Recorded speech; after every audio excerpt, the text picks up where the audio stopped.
샬롬 할렐루야. 요한복음 19장 26에서 28입니다. 예수께서 자기의 어머니와 사랑하시는 제자가 곁에 서 있는 것을 보시고 자기 어머니께 말씀하시되 여자여 보소서 아들이니이다 하시고 또 그 제자에게 이르시되 보라 네 어머니라 하신대 그때부터 그 제자가 자기 집에 모시니라.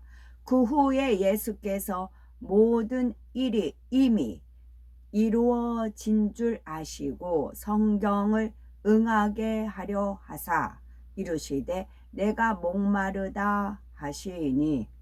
아멘. 마태복음 27장 46절입니다. 제9시쯤에 예수께서 크게 소리질러 이르시되 엘리 엘리 라마 사막다니 하시니 이는 곧 나의 하나님 나의 하나님 어찌하여 나를 버리셨나이까 하는 뜻이라. 마태복음 12장 50절입니다. 누구든지 하늘에 계신 내 아버지의 뜻대로 하는 자가 내 형제요 자매요 어머니이니라 하시더라. 하늘에 계신에서 계신에서 니은을 빼면 계시예요. 시편 69편 21절. 그들이 쓸개를 나의 음식물로 주며 목마를 때에는 초를 마시게 하였사오니 입니다. 제목은 가상칠언 두 번째. 예수님께서는 십자가에 달려 운명하시기 전에 7가지 말씀을 남기셨는데 이를 가상칠언이라고 합니다. 예수님의 가상칠언에는 매우 깊은 영적인 의미가 담겨 있지요. 제3원 여자여 보소서 아들이니이다. 보라 네 어머니라. 동정녀 마리아는 예수님을 보면 마치 하늘에 계신 아버지 하나님을 배운 듯하여 머리카락 하나라도 상할까 늘 조심하며 온 정성과 마음을 다해 섬겼습니다. 그런데 예수님께서 가장 처참한 십자가 처형을 받고 계시니 망연자실하실 수밖에 없었지요. 그 애타는 심정을 누구보다 잘 알았던 예수님께서는 십자가 곁에 서 있는 마리아를 부르셨습니다.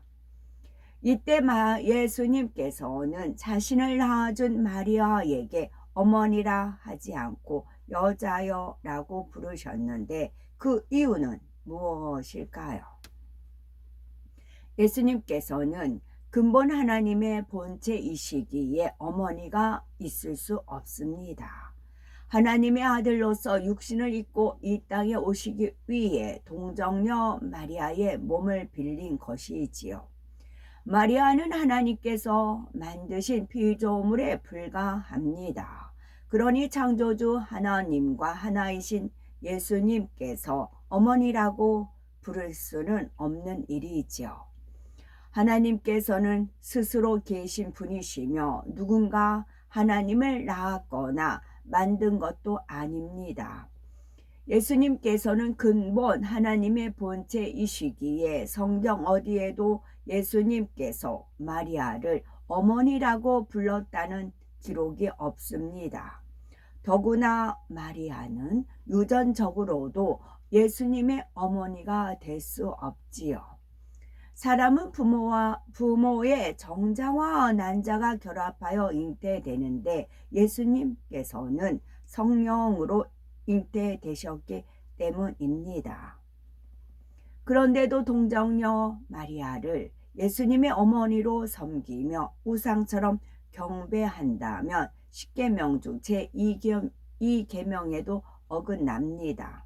하나님께서는 어떤 피조물의 형상도 만들지 말고 섬기거나 경배하지 말라고 금하셨기 때문이지요. 동정녀 마리아를 예수님의 어머니로 섬기며 우상처럼 경배한다 하면은 우리가 떠오르는 종교 단체가 있지요. 제가 토요일 날 이제 버스 타면서 이제 그 종교 단체 동정녀 마리아를 우상으로 섬기는 거기에 다니신 분을 봤어요. 그래서 각자 집회에 가는 길이었어요. 그래서 저는 어디를 가냐서 그 이스라엘 거기를 간다고 했더니 거기 가지 말라고 그래요. 왜 다른 나라는 우리나라에서 왜 다른 나라 그렇게 하느냐, 거기 가지 말라고 막 그러세요. 나 예수님 믿는다고, 예수님 이스라엘 사람이라고 그랬더니 이분이 에? 예수님 이스라엘 사람이었냐고 그러는 겁니다. 그래서 동정녀 마리아를 섬기다 보니까 중심이 되신 예수님이 어느 나라 사람인지도 몰랐다는 것이지요. 그런 에피소드 있었습니다. 다음으로 예수님께서 마리아에게 아들이니다 라고 하셨는데 이는 누구를 가리키는 것일까요? 요한복음 19장 26에서 27절에 예수께서 그 모친과 사랑하시는 제자가 곁에 서는 것을 보시고 그 모친께 말씀하시되 여자여 보소서 아들이니이다 하시고 또 그 제자에게 이르시되 보라 네 어머니라 했습니다. 여기서 아들이란 마리아 옆에 있는 제자 요한을 말합니다. 예수님께서는 마리아를 위로하시고자 요한을 아들처럼 여기라고 하셨죠. 마리아 자신의 생명보다 사랑했던 예수님께서 처참한 모습으로 십자가에 달려 고통받고 계시니 이를 보는 그녀의 마음이 얼마나 아플지 아시고 위로하신 것이지요. 또한 그 요한은 참수당하거나 그러지 않았잖아요. 다 제자들은 순교를 했잖아요. 그 다른 제자한테 부탁을 했으면 동정녀 마리아가 만약에 이제 예수님 말고도 다른 제자 있는데 그 순교하는 거 보면 더 마음이 아팠을 거 아니에요.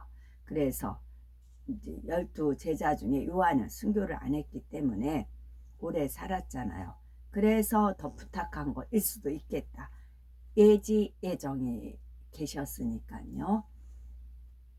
그리고 요한에게는 네 어머니라 하여 동정녀 마리아를 어머니같이 섬기라고 당부하였습니다. 믿음 안에서 모든 사람이 한 형제 자매이며 가족이라는 영적인 소속감을 일깨워 주시고자 함이지요.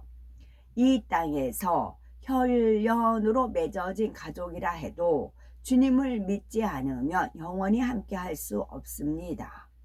누구든지 하늘에 계신 내 아버지의 뜻대로 하는 자가 내 형제요 자매요 모친이니라 말씀한 대로 오직 하나님의 뜻대로 행하는 사람이라야 참된 가족이요 천국에서 영원히 함께 할 수 있습니다.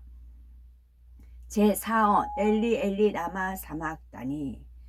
예수님께서 십자가에 달려 온 인류에게 전하시는 가상질언에는 매우 깊은 영적 의미가 담겨 있습니다.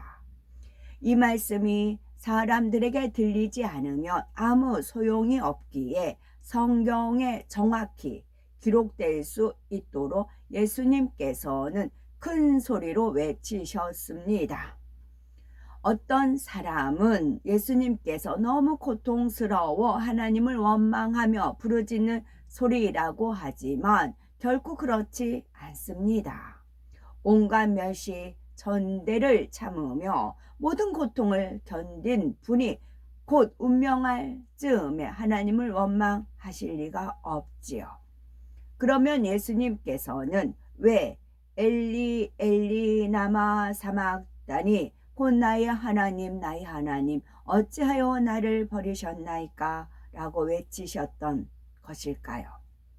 그것은 첫째로 예수님께서 온 인류의 죄를 대속하기 위해서 십자가에 못 박히신 것을 알리시기 위함입니다. 두 번째는 예수님께서 인생들을 위해서 죽어만 이를 알지 못하고 여전히 사망의 길로 영혼들에게 다시 한번 경고하며 깨우쳐 주시기 위해서이지요. 첫째는 예수님께서 온 인류의 죄를 대속하기 위해 십자가에 못 박히신 것을 알리시기 위해서입니다. 아무런 흠도 점도 없는 예수님께서 죄인들을 구원하시기 위해 처참하게 십자가에 달리신 것을 알리는 절규입니다. 우리는 놓치지 말아야 할 것이 있습니다. 예수님께서는 항상 하나님을 아버지라고 부르셨는데 여기서는 하나님이라 부르셨다는 점이지요. 이는 예수님께서 죄인된 인류를 대신해 십자가를 지신 것이며 죄인은 하나님을 아버지라 부를 수 없기 때문입니다. 온 인류의 죄를 한 몸에 진 죄인으로서 하나님께 철저히 버림받은 상태였기에 감히 아버지라 부르지 못하고 하나님이라 하셨지요. 둘째는 예수님께서 인생들을 위해 죽었만 이를 알지 못하고 여전히 사망의 길로 가는 영혼들에게 다시 한번 경고하며 깨우쳐 주시기 위해서였습니다. 하나님께서는 우리를 위해 예수님을 십자가에 못 박도록 피조물에게 내어 주셨지요. 예수님께서는 왜 하나님께서 자신을 철저히 외면하셨는지를 잘 알았지만 십자가에 못 박는 무리는 전혀 깨닫지 못했지요. 그래서 예수님께서는 나의 하나님 어찌하여 나를 버리셨나이까 하며 무지한 사람들이 하나님의 사랑을 깨닫고 회개하여 구원받도록 간절히 외치셨던 것입니다. 제5원 내가 목마르다. 예수님께서는 뜨거운 햇볕 아래 십자가에 매달려 피를 흘려서 탈진 상태였기에 타는 듯한 갈증을 말로 형용할 수 없었습니다. 흔히 사람들은 배고픔은 참아도 목마름은 견디기 어렵다라고 하는데 그 고통이 얼마나 극심했겠습니까? 그러나 예수님께서는 단순히 그러한 갈증을 참지 못해서 목마르다 하신 것이 아닙니다. 육적으로 타는 듯한 갈증보다 더 견디기 힘든 영적 목마름 때문이었지요.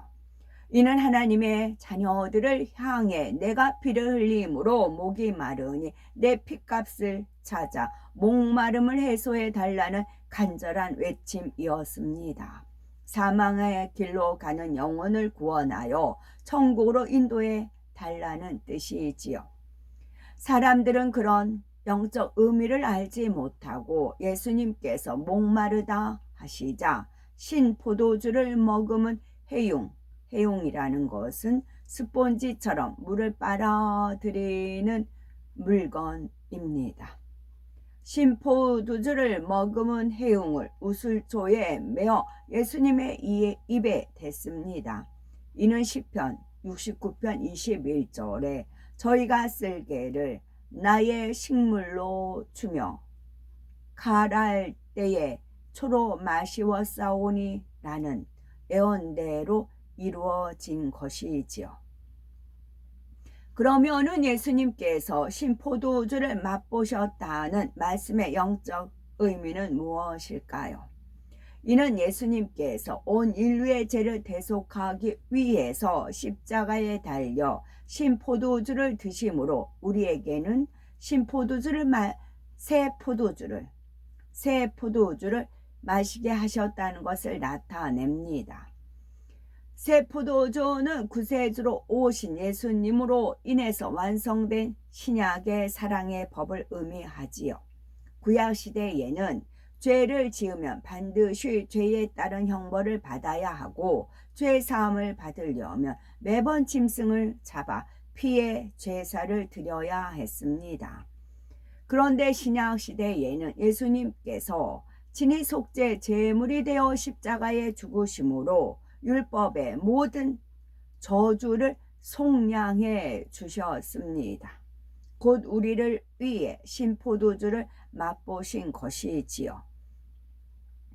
그러므로 누구든지 주님의 사랑을 마음에 믿고 자신의 죄를 회개하면 그 믿음으로 인해 모든 죄를 용서받을 수 있습니다.